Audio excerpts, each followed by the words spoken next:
Hello दोस्तों, स्वागत है आप सभी का हमारे यूट्यूब चैनल शहनाज ट्यूटोरियल्स में। और आज के इस वीडियो में मैं आपके लिए कविता तिफन, जो 9th स्टैंडर्ड का अक्षर भारती मराठी है, उसमें जो कविता तिफन है उसका एप्रिसिएशन ऑफ पोएम लेके आई हूँ। एप्रिसिएशन ऑफ पोएम एक बहुत ही इम्पोर्टेंट क्वेश्चन है जो एग्जाम में आपको 8 मार्क्स दिला सकता है। तो सारे पोएम्स के एप्रिसिएशन आप अच्छे से प्रिपेयर कर सकते हो तो ये 8 मार्क्स आपके पक्के हो जाएंगे। ये लास्ट पोएम है। इसके पहले तकरीबन 5 पोएम का मैंने एप्रिसिएशन ऑफ पोएम के वीडियोस अपलोड करी हूँ। लिंक मैं डिस्क्रिप्शन बॉक्स में दे रही हूँ, तो वो भी आप रेफर करिए और सारे पोएम्स के एप्रिसिएशन अच्छे से प्रिपेयर कर लीजिए और ये 8 मार्क्स आप स्कोर कर सकते हो। तो आइए शुरुआत करते हैं। कविता तिफन, उत्तर में फिर से तिफन लिखना है। फर्स्ट क्वेश्चन इज, प्रस्तुत कवितेचे कवी कवयित्री। प्रस्तुत कविता के कवी कोण आहे? तो सुप्रसिद्ध कवी श्री विठ्ठल वाघ यांची ही कविता आहे। तो सुप्रसिद्ध यानी फेमस कवी है विठ्ठल वाघ, इनकी ये पोएम है। सेकंड क्वेश्चन, प्रस्तुत कवितेचा विषय। विषय क्या है? पेरणीच्या वेळी शेतकामाची लगबग व शेतकऱ्याचे कष्टमय जीवन या कवितेचा विषय है। पेरनी मतलब जो सीड्स डालते हैं ना, प्लोइंग जिसको बोलते हैं हम लोग इंग्लिश में। तो प्लोइंग के टाइम पे खेत काम यानी खेत के कामों की बहुत ज्यादा गड़बड़ होती है। लगभग मतलब शेतकरी बहुत बिजी होता है उस कामों में और शेतकरी बहुत मेहनत भी करता है। उसका जीवन कैसा है? कष्टमय है, बहुत मेहनत करने वाला जीवन है। तो ये इस पोएम में बताया गया है और इस पोएम की लैंग्वेज जो है वो ग्रामीण है, तो थोड़ा अलग लैंग्वेज में ये पोएम को एक्सप्लेन किया गया है। देन थर्ड क्वेश्चन इज, प्रस्तुत कवितेतील 2 ओळींचा सरळ अर्थ। 2 लाइन्स का अपने को मीनिंग लिखना है। वटी पोटाला बांधते, जोई काटीला टांगते, जोई काटीले टांगते, त्यात तानूल लढते। तो प्रस्तुत ओळींमध्ये यहाँ पर ये 2 लाइन्स दी है। एग्जाम में कोई भी 2 लाइन्स दे सकते हैं, तो आपको इसका भावार्थ भी अच्छे से करना पड़ेगा।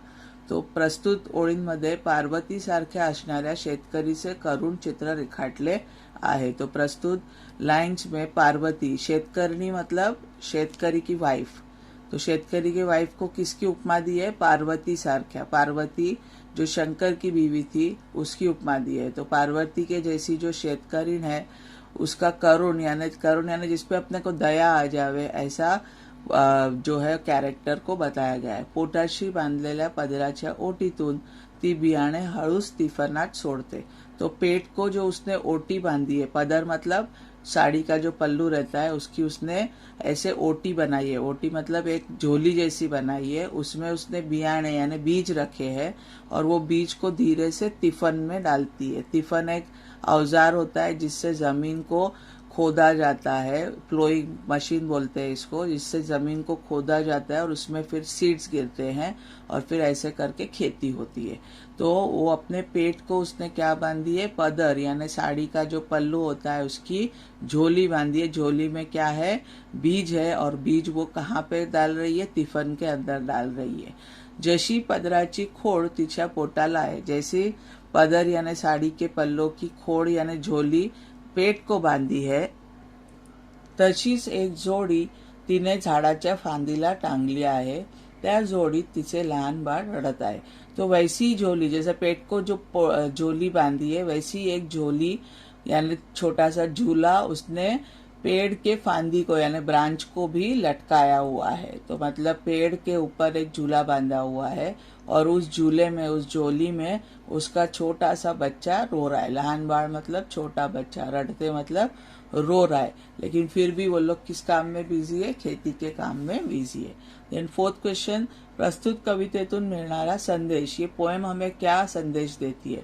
साऱ्या जगाचा पोशिंदा असलेला शेतकरी त्याचे कष्टमय जीवन जाणून घ्यावे आणि ग्रामीण जीवनाचा व बोलीचा परिचय व्हावा, हा उद्देश जनमानसाला करणे फार महत्वाचे आहे। तो पूरी दुनिया को पालने वाला, पोशिंदा मतलब पालने वाला शेतकरी यानी फार्मर है। उसकी जिंदगी इजी नहीं है, कष्टमय यानी बहुत मेहनत करते हैं वो लोग। तो उनका कष्टमय जीवन आपको समझ में आए, प्लस ग्रामीण जीवन, गांव का जो जीवन है, प्लस वहाँ की जो बोली है उसका आपको परिचय होना चाहिए, वो आपको समझ में आना चाहिए। यही उद्देश्य से ये पोएम लिखी गई है कि ये सारी चीजें समाज को मालूम पड़े कि शेतकरी कितनी मेहनत करता है, पूरी दुनिया को पालता है, फिर भी उसका लाइफ कितना हार्ड है, हार्ड वर्किंग है। तो ये सारी चीजें प्लस ग्रामीण की बोली भाषा कैसी होती है, वहाँ का जीवन कैसा होता है, ये समझ में आता है इस पोएम से। ये पोएम हमें संदेश देती है। देन 5th क्वेश्चन इज कविता आवडण्याची व ना आवडण्याची कारणे। तो इसका आंसर हमेशा आवडली, कविता आवडली करके पॉजिटिव में ही हमें लिखना है, क्योंकि हर पोएम हमें अच्छा मैसेज देती है। तो इसका आंसर है शेतकऱ्यांच्या कष्टकरी जीवनाचे चित्र हृदयाला भिडणारे आहे। तो शेतकरी का जो मेहनत वाली लाइफ है, कष्टकरी हार्ड वर्किंग लाइफ है, वो इतने अच्छे से इसमें पूरा एक्सप्लेन किया है कि सीधा दिल को छू जाती है। हृदयाला भिडणारे मतलब दिल को छूने वाली है। भर पावसात शेती काम करताना ताने मूल रडत असतानाही पेरणी करावी लागते व हिरवं स्वप्न फुलवावे लागते। तो भर बारिश में खेती का काम कर रहे, छोटा ताने मतलब छोटा बच्चा झोली में रो रहा है, फिर भी शेतकरी और शेतकरीण पेरणी कर रहे हैं। क्यों कर रहे हैं? क्योंकि वो हरा सपना देख रहे हैं। हरा सपना मतलब आगे जाके ये जो क्रॉप्स है वो बड़े होंगे और इनका सपना पूरा होगा, इसके लिए इनके सपने को हरा नाम दिया। हरा कलर क्रॉप्स का होता है। तो हिरवे स्वप्न फुलवावे लागते, हा आशय, ये मीनिंग हृदयला हेलवून छोड़नारा है, दिल को दहला देने वाला है ये कि इतनी बारिश हो रही है, बच्चा रो रहा है, कहीं उनका ध्यान नहीं है, उनका पूरा कंसंट्रेशन किस पर है? खेती पर है, ताकि खेती अच्छे से हो जाए। लोकगीताची एक संथ लय या कवितेला आहे। लोकगीत मतलब फोक सॉन्ग, उसकी एक पूरी लय मतलब बोलते ना रिदम में ये कविता बनाई गई है। पावसात भिजलेल्या मातीला नाती धुती स्त्री म्हटले आहे। बारिश में भीगने वाली मिट्टी को नाती धुती स्त्री, स्त्री मतलब औरत म्हटले आहे।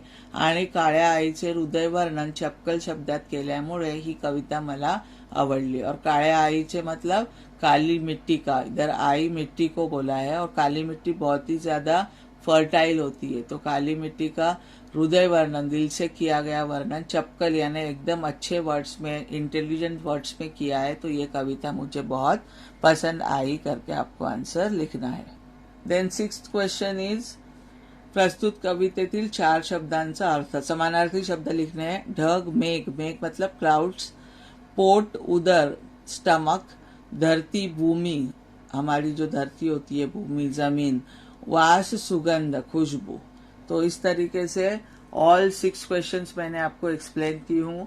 अगर कोई भी डाउट है तो प्लीज मुझे कमेंट सेक्शन बॉक्स पे लिखिए, मैं उसे क्लियर करूंगी। और अगर वीडियो इन्फॉर्मेटिव लगा होगा तो प्लीज इसे ज्यादा से ज्यादा लाइक करिए, अपने दोस्तों के साथ शेयर कीजिए, और चैनल पे नए हैं तो इसे सब्सक्राइब करना ना भूलिए।